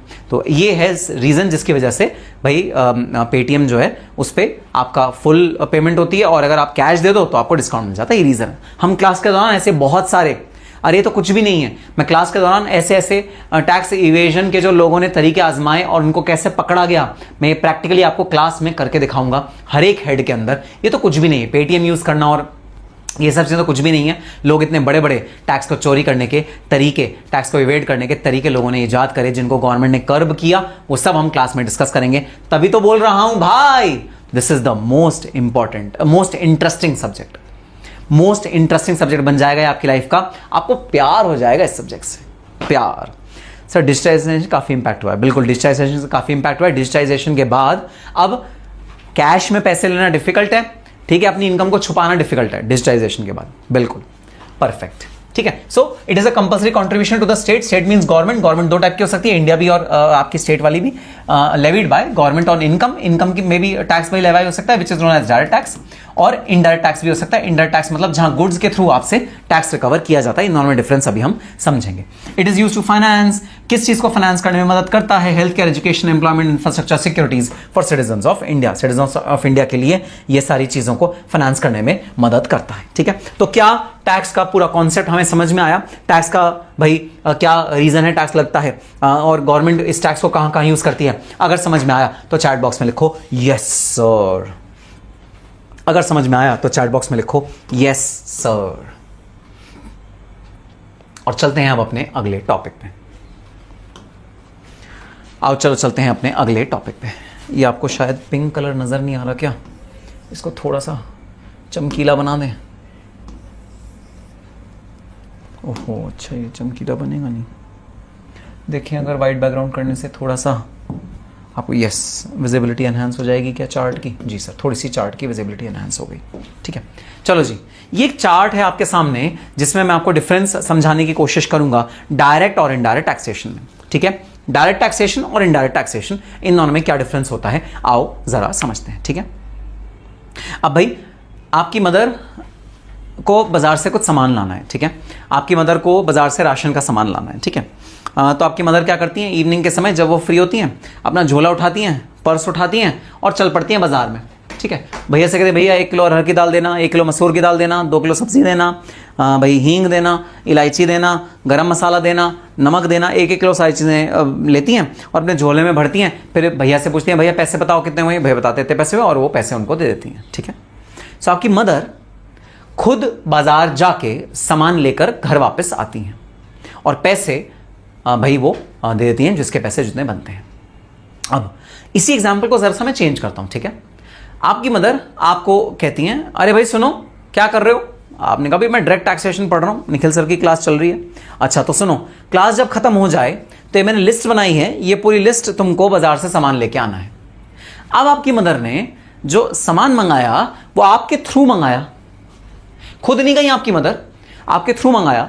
आपने कहा मम्मी यार मैं नहीं ला रहा, आप खुद जाके ले आओ, या शाम को वो आएगा छोटा भाई आएगा उससे मंगा देना, आप हमेशा मेरे को घर के काम करने के लिए कहती होती हो। फिर ना मम्मी के ना रूम से चप्पल उड़ती रहती है, शाय शाय शाय शाय शाय शाय, और एकदम आपके पास से आके गुजरती है। आप एकदम अटेंशन पोजीशन पे खड़े हो जाते हो, कहते मैं ला रहा हूँ अभी जा रहा हूँ, ला रहा हूँ अभी ला रहा हूँ, लेके आ गया, बस 2 मिनट में लेके आ जाते हो आप। तो जब मदर आपकी आपके थ्रू कोई सामान मंगवाती है बाजार से, that is known as indirect और जब आपकी मदर खुद जाती है सामान लेने, that is known as direct. तो डायरेक्ट का क्या मतलब, जब आप जो भी आप काम करना चाहते हो आप खुद करते हो, दैट इज डायरेक्ट।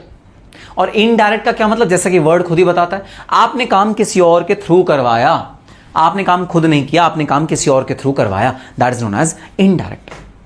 अब जब government of India tax directly taxpayer से कलेक्ट करती है, उसे बोलते हैं डायरेक्ट टैक्सेशन। जब government of India tax directly taxpayer से कलेक्ट करती है, उसे बोलते हैं डायरेक्ट टैक्सेशन। जब टैक्स पेयर से directly tax government of India collect करे, गवर्नमेंट ऑफ इंडिया कहे हाँ भाई हाँ बताओ तुमने कितनी इनकम अर्न करी। अब भाई गवर्नमेंट मेरे पास आई, गवर्नमेंट कहती है हाँ निखिल सर बताइए जरा आपने कितनी इनकम अर्न करी। आप डायरेक्ट इनडायरेक्ट टैक्स पढ़ाते हैं सीएमए के बच्चों को, बताइए आपने कितनी इनकम अर्न करी। मैं कहता हूँ अरे सर आप क्या बात कर रहे हो सर, मैं तो इतना छोटा सा टीचर हूँ सर डायरेक्ट इनडायरेक्ट टैक्सेशन के लिए मैं क्या ही चार्ज करता हूँ सर, मैं 250 रुपीज़ एक स्टूडेंट से चार्ज करता हूँ बस, इससे ज़्यादा क्या। अरे कितने स्टूडेंट्स हैं, 100 भी स्टूडेंट्स लगा लो तो 25,000 साल की इनकम है सर। अरे सर क्या आप टैक्स लेंगे मेरे से, मैं गवर्नमेंट ऑफ इंडिया को ऐसे बोलता हूँ, ठीक है। तो गवर्नमेंट ऑफ इंडिया कहती है अच्छा 250 रुपीज़ लेते हो, चलो फिर तो आप बहुत एक रीजनेबल प्राइस लेते हो भाई स्टूडेंट से, चलो कोई बात नहीं, ठीक है। तो गवर्नमेंट को जब मैं डायरेक्टली अपना टैक्स बताता हूँ और डायरेक्टली गवर्नमेंट को मैं टैक्स भरता हूँ और मैं डायरेक्टली गवर्नमेंट से डिस्कस करता हूँ भाई कि हाँ टैक्सेशन जो है वो मेरा इतना होना चाहिए, तो उसे बोलते हैं डायरेक्ट टैक्सेशन, उसे बोलते हैं डायरेक्ट टैक्सेशन। जब मेरी डायरेक्ट इनकम पे टैक्स रिकवर करती है गवर्नमेंट ऑफ इंडिया, उसे बोलते हैं डायरेक्ट टैक्सेशन। और वहीं अगर गवर्नमेंट टैक्स रिकवर करती है मेरे से किसी इंटरमीडियरी के थ्रू, किसी बिचौलिए के थ्रू, बिचौलिया वर्ड आपने सुना होगा, एजेंट होते हैं, ठीक है, जो किसी और का काम करते हैं। तो अगर गवर्नमेंट में से टैक्स रिकवर करती है किसी बिचौलिए के थ्रू, तो बोलेंगे इनडायरेक्ट टैक्सेशन। एग्जाम्पल अभी तुम लोगों को मैंने 2 मिनट पहले दिया। मैं गया बाजार से मैं 20 रुपीज़ का टूथपेस्ट लेके आया थे, मुझे चाहिए टूथपेस्ट, मुझे पतंजलि का टूथपेस्ट बहुत अच्छा लगता है, मैं पतंजलि का टूथपेस्ट करता हूँ। मैं बाजार में गया, मैं पतंजलि का टूथपेस्ट लेके आया, पतंजलि का टूथपेस्ट का प्राइस था 40 रुपीज़। अब मुझे दुकानदार वाले भैया ने क्या कहा, दुकानदार वाले भैया ने कहा भाई देखो अगर आप बिल लोगे तो आपको ये पड़ेगा 48 रुपीज़ का, 40 रुपीज़ का जो टूथपेस्ट है वो आपको पड़ेगा 48 रुपीज़ का, और अगर आप बिल नहीं लोगे तो आपको पड़ेगा 40 रुपीज़ का। अब भाई मैं तो लॉ अबाइडिंग सिटीजन हूँ, मैं खुशी कुमारी की तरह बदमाश थोड़ी हूँ। और मैं वो कौन है जो भी बच्चा था जो आर्यन था, है ना, वो कह रहा था सर हम करते हैं ये, और कोई तो गोल्ड खरीद रहा था बिना जीएसटी पे करे, है ना, जो बच्चे थे। मैं उनकी तरह बदमाश थोड़ी हूँ, मैं उनकी तरह भाई कोई तेज तर्रार ऐसे कोई वो थोड़ी हूँ। तो मैं जो है मैं उनको कहता हूँ नहीं भाई मुझे तो बिल चाहिए, मैं तो 48 रुपीज़ पे करूँगा, मैं तो 48 रुपीज़ पे करूँगा, मुझे तो बिल चाहिए। तो अगर मैं बिल लेता हूं और मैं 48 रुपीज़ पे करता हूं, तो वो जो दुकानदार वाले भैया हैं उनकी जेब में 40 रुपीज़ जाता है, और 8 रुपीज़ कहां जाता है, 8 रुपीज़ जाता है गवर्नमेंट ऑफ इंडिया के खाते में। गवर्नमेंट ऑफ इंडिया के पास इनडायरेक्ट टैक्स की तरह 8 रुपीज़ जा रहा है।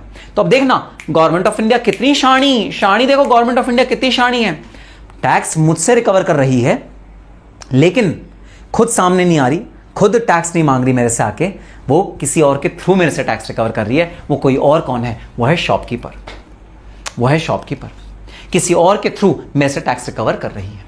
इसे बोलते हैं इनडायरेक्ट टैक्सेशन। तो अभी हम इनडायरेक्ट टैक्सेशन शुरू नहीं कर रहे, वो तो बाद में शुरू करेंगे तो हम डायरेक्ट टैक्स ही, लेकिन बस हम डिफरेंस जान रहे हैं। What is the difference between direct taxation, ये है भाई डायरेक्ट टैक्सेशन, जहां पर गवर्नमेंट खुद मेरे सामने आती है और कहती है निखिल सर लाओ जरा बताओ आप कितना चार्ज करते हो अपने स्टूडेंट से, कितनी फीस चार्ज करते हो, कितने स्टूडेंट्स हैं। अब मैं आपके क्लास में लाइव भी आके देखूंगा भाई कितने स्टूडेंट्स हैं आपकी क्लास में लाइव, जब वो ऐसे करती है, ठीक है, it is known as direct taxation. और जब गवर्नमेंट ऑफ इंडिया मेरे पास डायरेक्टली नहीं आती, किसी और के थ्रू, किसी इंटरमीडियरी के थ्रू, शॉपकीपर के थ्रू मेरे से टैक्स रिकवर करती है, उसे बोलते हैं इनडायरेक्ट टैक्सेशन, ठीक है। सो indirect taxation is like, example is GST. GST आपको जीएसटी जो पे करना पड़ता है, क्या आप GST direct government of India को पे करते हो? ना, आप जीएसटी किसको पे करते हो? आप जीएसटी पे करते हो दुकानदार को, शॉपकीपर को आप जीएसटी पे करते हो, और शॉपकीपर आपके बिहाफ पे जीएसटी किसको पे कर रहा है? गवर्नमेंट ऑफ इंडिया को। जीएसटी पे कर रहा है गवर्नमेंट ऑफ इंडिया को कौन? दुकानदार, ठीक है। तो बर्डन किसके ऊपर आ रहा है भाई बताना, बर्डन किसके कंधे पे आ रहा है टैक्स का? इनडायरेक्ट टैक्स में बर्डन आ रहा है आपके ऊपर, लेकिन एक्चुअली गवर्नमेंट को पे करने की जो प्रोसीजर है वो कौन फॉलो कर रहा है? वो फॉलो कर रहा है दुकानदार, यह है दुकानदार। और सुनना, डायरेक्ट टैक्स में बर्डन किसके कंधे पे आ रहा है? बर्डन आ रहा है आपके कंधे पे। टैक्स बियर कौन कर रहा है? टैक्स किसकी जेब से जा रहा है? भाई टैक्स पेयर की जेब से जा रहा है। और जो पे कर रहा है गवर्नमेंट को, प्रोसीजर फॉलो करके जो पे कर रहा है वो कौन है, वो भी भाई टैक्स पेयर ही है। तो डायरेक्ट टैक्स में कोई भी बिचौलिया नहीं होता, डायरेक्ट टैक्स में कोई भी इंटरमीडिएट नहीं होता, इसलिए बर्डन भी सेम आदमी पे आता है। और इंसिडेंस मतलब कौन पे करेगा गवर्नमेंट ऑफ इंडिया को, वो भी सेम आदमी पे आता है। जबकि इनडायरेक्ट टैक्स में क्या होता है, इनडायरेक्ट टैक्स में बर्डन मतलब कौन पे कर रहा है, एक्चुअली कौन किसके जेब से पैसा जा रहा है, वो तो हो गया टैक्स पेयर, वो तो हो गए आप। और एक्चुअली गवर्नमेंट को प्रोसीजर लगा के गवर्नमेंट को एक्चुअली कैश कौन ट्रांसफर कर रहा है, गवर्नमेंट को कैश ट्रांसफर कर रहा है शॉपकीपर। जैसे मैं ले लेता हूं भाई एग्जांपल क्या है भाई, एग्जांपल है आपने शॉपकीपर को पे करे 48 रुपीज, शॉपकीपर ने 40 रुपीज अपने पास रख लिए, 8 रुपीज गवर्नमेंट ऑफ इंडिया को दे दिया आपके बिहाफ पे। तो खर्चा किसका हुआ, खर्चा हुआ आपका, लेकिन गवर्नमेंट को पे कौन कर रहा है, शॉपकीपर। तो बर्डन किसके कंधों पे है, टैक्स पेयर। इंसिडेंस किसके कंधों पे है, वर्ड मैं यहां सिखा रहा हूं तो मैं बार बार इसलिए एम्फेसिस भी दे रहा हूं, एम्फेसिस देखना। इंसिडेंस किसके कंधों पे है, शॉपकीपर। तो वहां जहां पर बर्डन किसी और के कंधे पे होता है, इंसिडेंस किसी और के कंधे पे होता है, बर्डन किसी और के कंधे पे होता है, इंसिडेंस किसी और के कंधे पे होता है, उसे बोलते हैं इनडायरेक्ट टैक्सेशन। और जहां बर्डन और इंसिडेंस दोनों एक ही कंधे पे होता है, उसको बोलते हैं डायरेक्ट टैक्सेशन। मम्मी वाला एग्जाम्पल वापस लेता हूं भाई। यहां पर तुम्हारी मम्मी खुद जाती हैं बाजार और खुद बाजार जाके दाल, सब्जी, मसाले सब लेके आ जाती हैं, ठीक है। तो भाई खर्चा किसका हो रहा है, मम्मी का।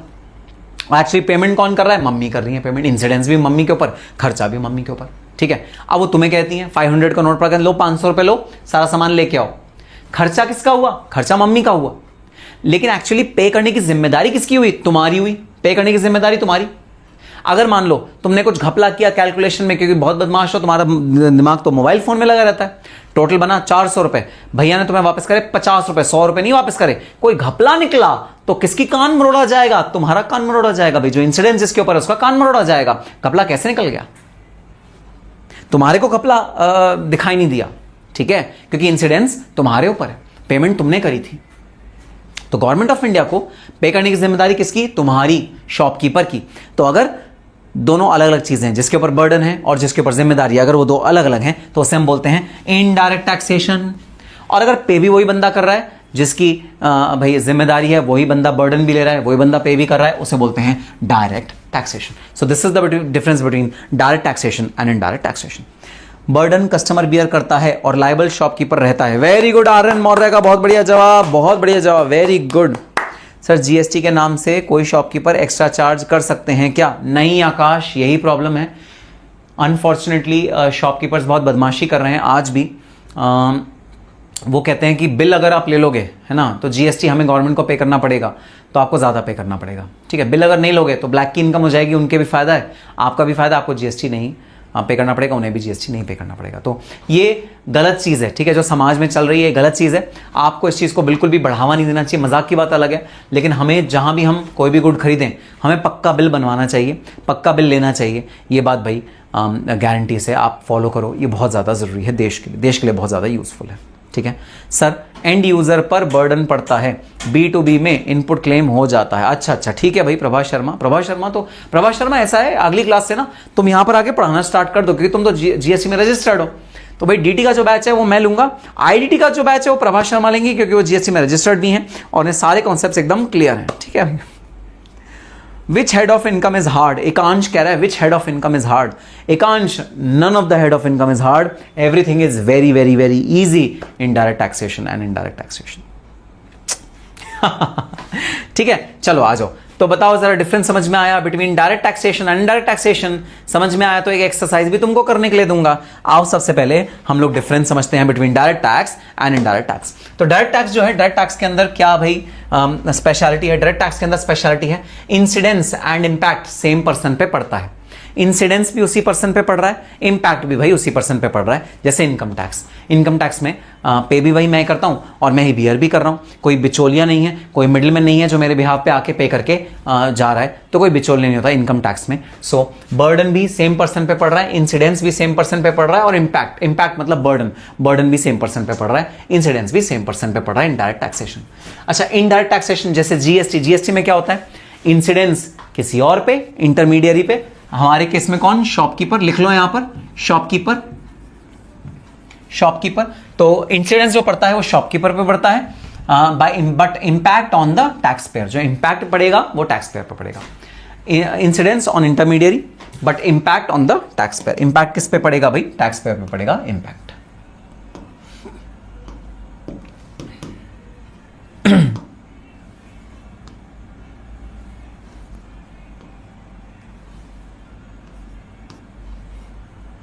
but impact on the taxpayer।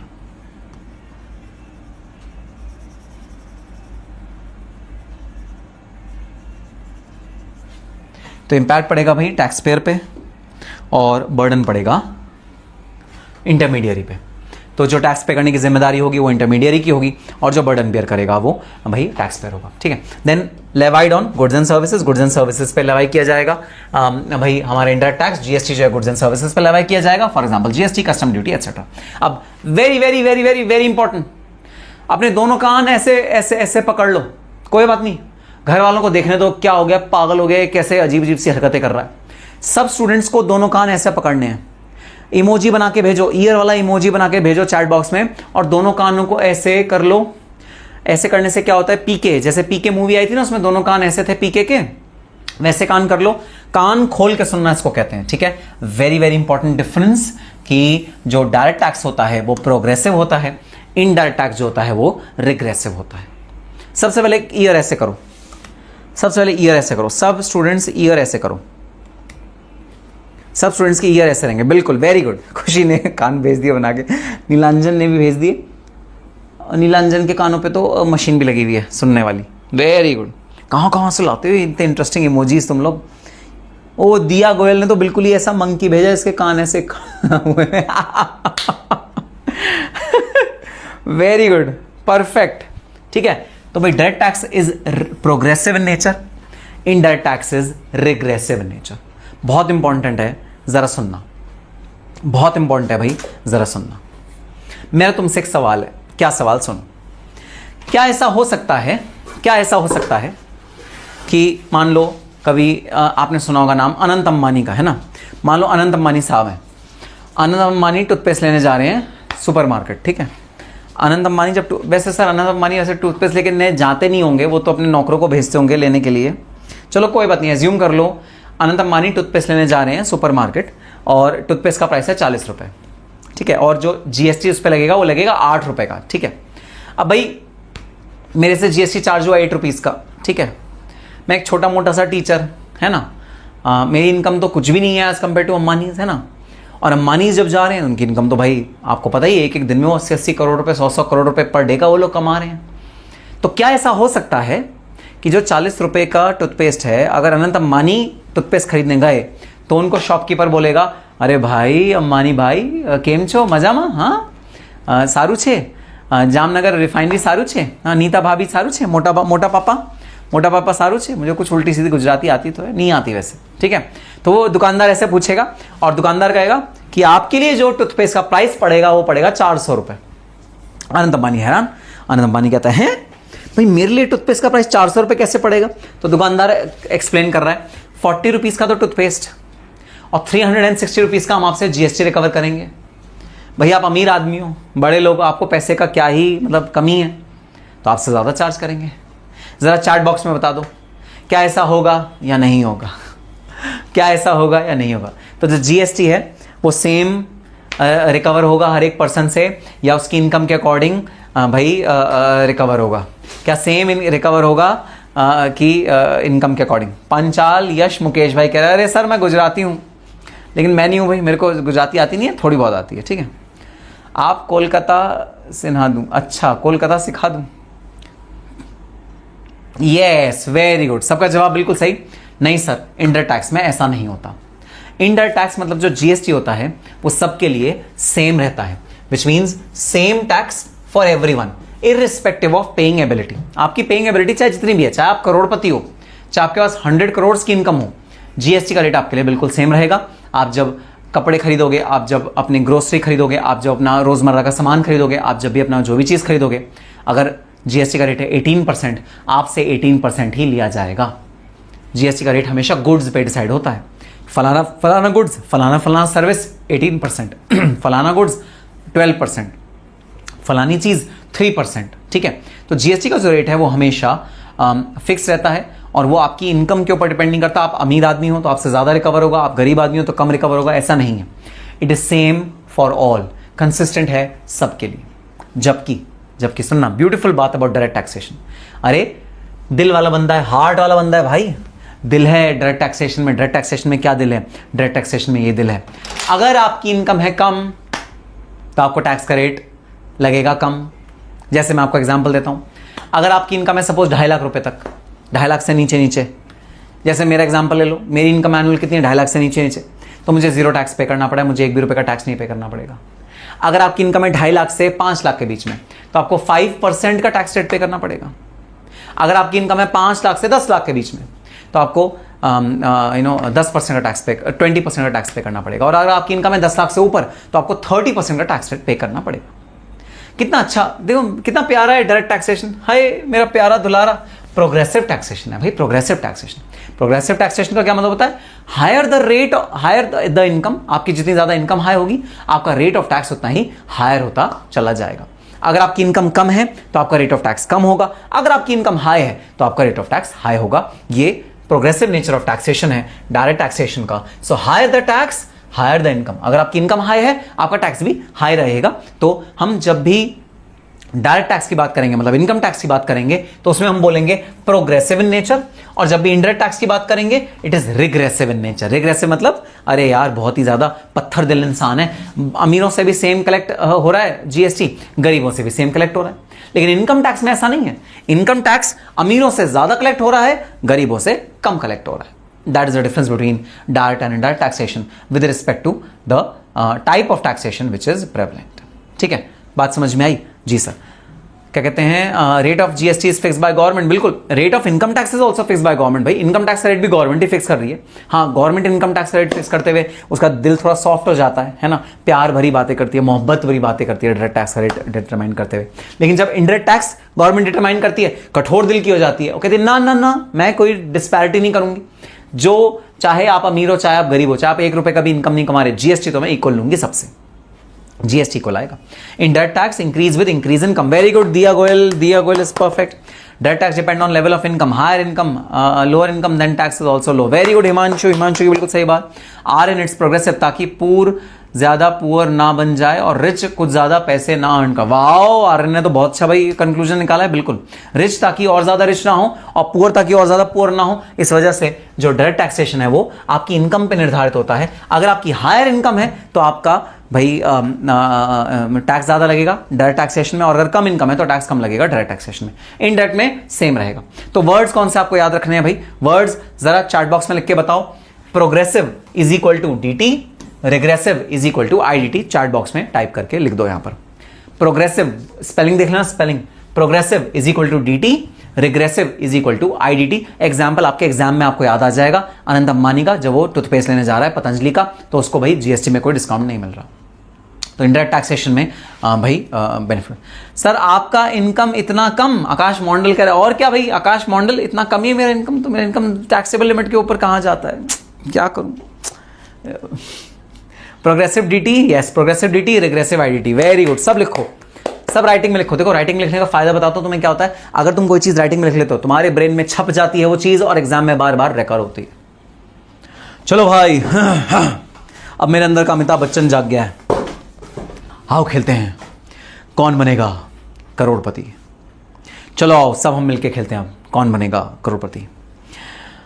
देवी और सज्जनों, आपके सामने पेश करता हूं एक सवाल, और इस सवाल का जवाब जो भी देगा वो बन जाएगा करोड़पति। हाँ, तो भाई हम लोग कौन बनेगा करोड़पति खेलेंगे अपने पूरे डायरेक्ट टैक्सेशन और इनडायरेक्ट टैक्सेशन के क्लासेस के दौरान, और आप लोगों को सवाल के जवाब देने हैं, पॉइंट्स मिलेंगे। अगर आप गलत जवाब दोगे तो मेरे को पॉइंट मिल जाएगा, अगर आप सही जवाब दोगे तो आपको पॉइंट मिल जाएगा। और जब आपका पूरा कोर्स खत्म होगा तो हम में से, आप में से, मेरे से जिसके भी पॉइंट ज्यादा होंगे वो दूसरे पर्सन को ट्रीट दे देगा। अगर आपके पॉइंट ज्यादा होंगे आप मेरे से ट्रीट ले लेना, मेरे पॉइंट ज्यादा होंगे तो आप मेरे को ट्रीट दे देना। ऐसा कोर्स के एंड में होगा, ठीक है? हाँ, आओ शुरू करते हैं आज का सवाल। सवाल देखना क्या है। Fit in the box. Fill in the box नहीं है, फिल इन द बॉक्स नहीं है भाई, फिल इन द बॉक्स नहीं है, फिट इन द बॉक्स। आपको फिट करना है बॉक्स में। अच्छा सर क्या फिट करना है बॉक्स में? देखो भाई, ये 2 चिट्स हैं, ये देखो ये 2 चिट्स हैं, ओए देखो कहाँ घूम रही है भैया, रुक जाओ भैया, तो और अपने आप ही घूम रही है भैया। तो ये दो चिट्स हैं, ठीक है। आपको इन दोनों में से किसी एक बॉक्स में फिट करनी है, ठीक है। ये दो वाइट पे कुछ लिखा हुआ है और ये दोनों मूव हो रहा है। थोड़ा सा बड़ा कर दूं अगर आपकी विजिबिलिटी में आपको दिक्कत हो रही है तो। लो जी लो, बड़ा कर दिया, ठीक है। तो ये वाला जो बॉक्स है ये इनडायरेक्ट टैक्सेशन के कॉलम के नीचे है और ये वाला जो बॉक्स है डायरेक्ट टैक्सेशन के कॉलम के नीचे है। ये इनडायरेक्ट टैक्स, इनडायरेक्ट, ठीक है, रिग्रेसिव है ना, इनडायरेक्ट, ये डायरेक्ट। अब आपको बताना है कौन सी चिट को मैं किस बॉक्स में डालूं। मैं ना इन चिट को इस बॉक्स में डालना चाहता हूं ऐसे, ठीक है। आपको बताना है कौन सी चिट कौन से बॉक्स के अंदर डालेगी। 1 मार्क का ये क्वेश्चन है, 1 मार्क का ये क्वेश्चन है, ठीक है। सर प्रयागराज से लक्ष्मीनगर बहुत दूर पड़ जाएगा ट्रीट के लिए कोई नहीं, कोई दूर नहीं पड़ेगा भाई, बुलाएंगे। चलो भाई, तो आपको ना ये जो आपको वो दिख रही है ना चिट्स, आपको ये चिट्स रिस्पेक्टिव बॉक्स के अंदर डालनी है। 2 बॉक्स हैं, एक डायरेक्ट टैक्स का बॉक्स है, एक इनडायरेक्ट टैक्स का बॉक्स है। चलो अभी मैं चिट को वापस निकाल लेता हूं बाहर। बॉक्स है भाई खाली, ठीक है। आओ पढ़ते हैं चिट्स में क्या लिखा है। ऑल पर्सन लो और हाई इनकम पे this tax on consumption of goods and service. तो सब पर्सन चाहे भाई हाई इनकम के हैं चाहे लो इनकम के हैं, वो टैक्स पे करते हैं कंजम्पशन ऑफ सर्विस में और वो कांस्टेंट टैक्स पे करते हैं। दूसरा, high income is equal to high tax, less income is equal to less tax. तो बता दो मैं कैसे डालूं। पंचाल कह रहा है ये वाला आईडीटी है। अच्छा, पंचाल ने कहा है भाई ये वाला आईडीटी है, तो जो मैंने अभी पढ़ा है पंचाल ने कहा ये आईडीटी है और पंचाल ने कहा है ये वाला डीटी है। ऐसा पंचाल ने ये फिट करा है, ये डीटी आईडीटी, बिल्कुल सही। Sir chit 1 is related to IDT, chit 2 is related to direct taxation. Chit 1 is related to IDT, chit 2 is related to direct taxation. अच्छा ठीक है, ऐसे डाल दिया ना। हाँ देखो, अब ऐसे चीटिंग मत करो। हाँ गलत गलत गलत, सर नहीं डीटी बोला, आर्यन कह रहे नहीं सर डीटी रॉन्ग, मुक्ति अग्रवाल कह रहे रॉन्ग, रिया। अब देखो ऐसे चीटिंग मत करो यार, रॉन्ग है सर, रॉन्ग। चलो अब चलो मैं चेंज कर देता हूं, ठीक है। तो करेक्ट आंसर क्या है भाई? करेक्ट आंसर है उल्टी कर दो। नालायक वाली उल्टी नहीं करनी, ये वाली उल्टी कर दो। यस, तो this is the right answer. Right answer क्या है? Higher income higher tax, less income less tax. ये जो आपको डायग्राम दिख रहा है, ये जो आपको चार्ट दिख रहा है, डायरेक्ट टैक्सेशन का है, ठीक है। और ये है इनडायरेक्ट टैक्स। इनडायरेक्ट टैक्स मतलब ऑल पर्सन लो और हाई इनकम, चाहे लो इनकम हो चाहे हाई इनकम हो, वो उनको कांस्टेंट टैक्स पे करना है on consumption of goods and services. Goods and service जब कंज्यूम करेंगे तो ये ट्रेट है वो इनडायरेक्ट टैक्सेशन का ट्रेट है, ठीक है। ठीक है, तो भाई ये जो पॉइंट है किसको मिलता है? ये मिलता है निखिल सर को। 1 पॉइंट मेरा, 0 तुम्हारा, ठीक है। 1 मेरा 0 तुम्हारा, क्योंकि देखो पंचाल ने भाई गलत जवाब दिया था। पंचाल नहीं, बताता हूं किसने गलत जवाब दिया था। जो बोला था ये वाला आईडीटी है, पंचाल यश मुकेश भाई, हाँ इसी ने बोला था। इसने बोला था पंचाल भाई मुकेश भाई, इसने बोला था, ठीक है। तो अब मेरा पॉइंट हो गया 1, तुम्हारा हो गया 0। अरे सर हमारा तो सही था ना। अब देखो यार ऐसे रोया मत करो, अब हार रहे हो तो रो रहे हो, तुम ऐसे मत करो। नो सर बोल रहे हैं, ऐसे थोड़ी होता है, अब रोते थोड़ी है। बी ए स्पोर्ट, कोई बात नहीं, हार जीत तो चलती रहती है। चलो तो भैया आज का हमारा स्कोर क्या हो गया? 1:0, 1 मेरा तुम्हारा 0, ठीक है। चलो